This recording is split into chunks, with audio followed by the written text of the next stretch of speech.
வணக்கம். கல்லாதோர். கற்றோர் காலம் இடமறிந்து சொல்ல வேண்டிய விடயத்தினை பேசுவர். இது அவருக்கும் அங்கிருப்பவர்களுக்கும் பயனை கொடுக்கும். ஆனால் கல்லாதோர் எங்கும் எதையும் பேசுவார்கள். இது அவர்களையும் அங்கிருப்பவர்களையும் இடர்படுத்தும்.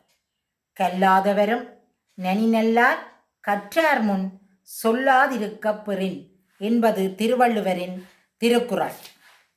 கற்றறிந்தார் கண்ட அடக்கம் அறியாதார் பொச்சாந்து தம்மை புகழ்ந்துரைப்பர் தெற்ற அறைகள் அருவி அணிமலை நாட நிறைகுடம் நீர்த்தழும்பலில் என்பது முன்னுரை அரியனாரின் பழமொழி 400. குரங்கு நின்று கூத்தாடிய கோலத்தைக் கண்டே அரங்கு முன்பு நாய் பாடிக்கொண்டாடியது போல் கரங்கள் நீட்டியே பேசிய கசடனரக் கண்டு சிரங்கள் ஆட்டியே மெச்சிடும் அறிவிலார் செய்கை. விவேக சிந்தாமணி. கல்லாருரைக்கும் கருமப் பொருளின்னா என்கின்றது கபிலரது இன்னா 40.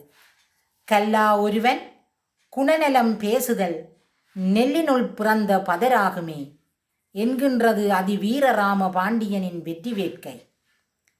காண மயிலாடக் கண்டிருந்த வான்கோழி தானும் அதுவாகப் பாவித்து தானும் தன் பொல்லாச்சிறகை விரித்து ஆடினாள் போலுமே கல்லாதான் கற்றகவி என்பது ஔவையாரின் மூதுரை.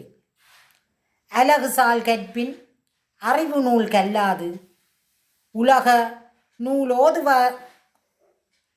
உலக நூலோதுவதெல்லாம் கலகலகு உன் துணையல்லால் கொண்டு தடுமாற்றம் போ ஓம் துணை அறிவாள் என்பது சமண முனிவரின் நாளடியார்.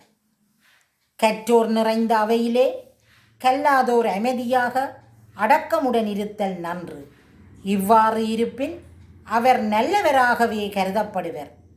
ஆனால் தனக்கு முழுமையாக தெரியாத விடயங்களை கற்றோர் முன்னிலையில் பேச முனைந்தால் அது அவரது நன்மதிப்பை குறைத்துவிடும்.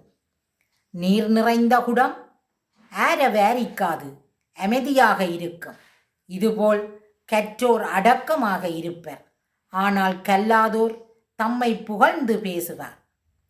அறிவற்றவர்கள் மேடையில் கரங்களை நீட்டி பேசுவதை பார்த்து தலையாட்டி பாராட்டும் அறிவற்றவர்களின் செயல் குரங்கு ஆடியதை பார்த்த நாய் குரைத்து கொண்டாடியதை போன்றது ஆகும். கற்றோர் கூறும் அறிவுரைகளும் அவர்கள் ஆற்றும் செயல்களும் இன்பம் தருவன. ஆனால் கல்லாதோரது அறிவுரைகளும் செயல்களும் துன்பத்தையே தரும். கற்றோரது செயல்கள் மற்றும் அவர்களது பேச்சுக்கள் என்பன அழகானதாகவும் அறிவுடையதாகவும் அமையும். இவர்களைப் போல் கல்லாதோர் நடக்க முற்படுவது அழகிய மயிலின் நடனத்தை பார்த்து தன் பொல்லாச்சிறகை விரித்தாட எத்தனிக்கும் வான்கோழியின் ஆட்டத்தைப் போலவும் காற்றில் கலகலவென ஆடும் ஈரமற்ற காவோலியைப் போலவும் இருக்கும். ஆனால் கற்றோரோ ஈரம் நிறைந்த பனையோலையைப் போல சலனமின்றி இருப்பர். இவர்கள் காலம் இடம் மறைந்து பேசுவர். கற்றோர் கூறும் அறிவுரைகளை கல்லாதோர் கேட்க மாட்டார்கள். ஆகவே கற்றோருக்கு அழகு அவர்களுக்கு அறிவுரை கூறாது இருத்தலே ஆகும். ஒரு மரத்தில் 2 தூக்கணாங்குருவிகள் கூடு கட்டி வாழ்ந்து வந்தன. ஒரு நாள் பெரும் மழை பொழிந்தது. குருவிகள் வெளியே எட்டி பார்த்தன. ஒரு குரங்கு மழையில் நனைந்தபடி அந்த மரத்தடியில் வந்திருந்து உடலில் இருந்த மழை நீரை வழித்து ஊற்றியது. இரக்க மனங்கொண்ட குருவிகள் பணிவாக எங்களைப் போல் நீங்களும் கூடு கட்டி வாழலாமே என்றன. குரங்கிற்கு வந்ததோ கோபம்.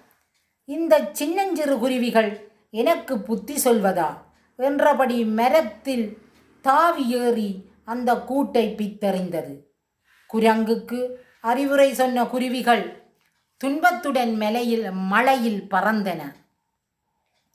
இதே போலத்தான் கல்லாதோருக்கு அறிவுரை கூறுபவர்களின் நிலைமையும் அமையும். இதனையே விவேக சிந்தாமணி வானரம் மலைதனில் நனிய தூக்கணான் தான் ஒரு நெறி சொல்லத் தாண்டி பித்திடுஞானமும் கல்வியின் நவின்ற நூல்களும் ஈனருக்குரைத்திடில் இடரது ஆகுமே என்ற பாடல் மூலம் விளக்கியுள்ளது. நுண்மான்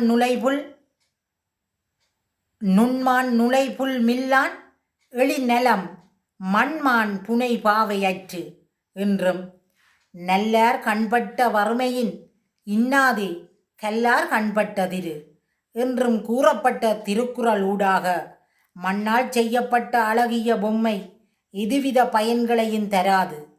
இதுபோலவே நூல்களை கல்லாதோரின் அழகிய தோற்றமும் பயனற்றது. செல்வங்களாலும் இவர்களுக்கு இன்பம் கிடையாது. கல்லாதோர் பெற்ற செல்வம் கற்றோர் படும் வறுமையிலும் பார்க்க கொடியது என கூறப்பட்டுள்ளது. கற்றோருடைய வாழ்வு இன்பகரமாக வெளிச்சம் மிகுந்து காணப்படும். இல்லாதோர் வாழ்வு இருள் சூழ்ந்து துன்பம் மிக்கதாய் விளங்கும். ஆகையால் ஏழைகளாயினும் பணக்காரர்களாயினும் எந்த குடியில் பிறந்தவர்களாயினும் வலு விளந்தோராயினும் கற்று உயர்வதன் ஊடாகவே வாழ்வை ஒளி மிக்கதாக்க முடியும்.